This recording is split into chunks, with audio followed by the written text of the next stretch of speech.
Hi guys, good morning. Sa today's video is tuduan ko naman ng aton nga mga followers. Kay may namangkot sa akong hapon, may nag-message kung na paano ang connection kano kang darwa ka EQ, darwa ka crossover, agsan ka mixer pagto sana nga amplifier.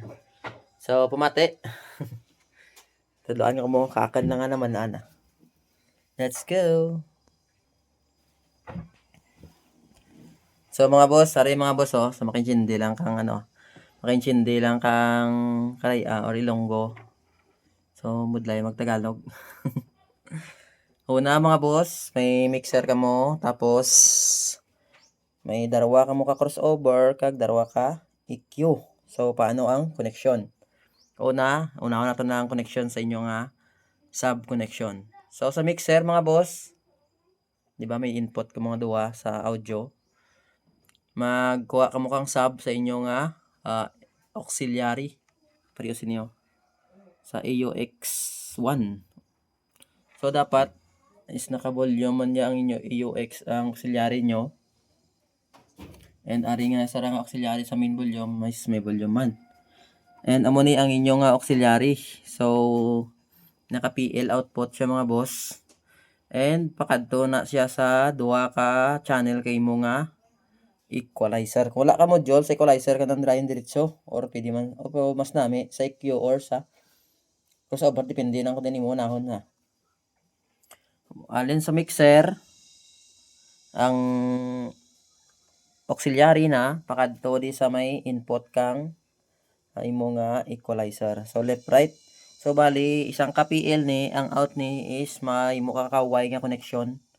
So mali maduwa na siya output. May input dire sa may EQ sa left and right sa sub mga boss ha. Tapos ang out sini nga EQ pakadto naman sa imo nga input kang crossover mo duha. Left right magyapon. Tapos kung sa sub pwede ka nga mag low sum. So parisa kanina nagmono ko low sum ko. Tapos ang out sang low sum is pakadto na sa imo nga amplifier.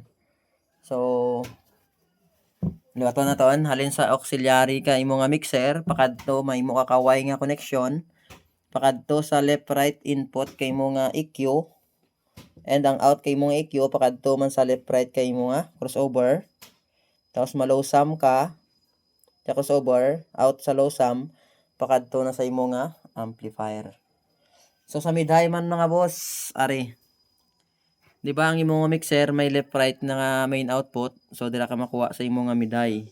So bisan diin lang din sa duwa, mid or high sa duwa. Tapos ang out sina example, diri ka masulod sa EQ mo sa left, sa mid. Ang out na pagto man sa left kang crossover, pakadto sa imo nga amplifier. Sa umaning isa, ang out kang mixer mo to, pasulod di sa may high. Di ba? High. Pasulod ni sa isa ka EQ. Tapos, ang out sining EQ, pakadto naman sa input kang crossover. Tapos, salin sa crossover, pakadto sa amplifier. So, recall. Recall. Halin sa imo nga mixer, left, right. Example, sa left ka nagkuha kang mid. Masulod ka man di sa left kay imo nga EQ, pakadto naman sa imo nga crossover, pakadto sa amplifier mo sa mid. So dapat tatlo ang imo nga amplifier sa mid, sa sound mo para nga ma-low mid high ikaw bilang daw 3-way connection ka. So ari naman, aling sa right kang imo nga mixer, pakadto sa may right kang EQ, pakadto naman sa right kang crossover. Tapos alin sa crossover, pakadto sa amplifier ng imo nga nga high. So amo lang mga boss, kabay pa nga maintindihan ko mo. Thank you.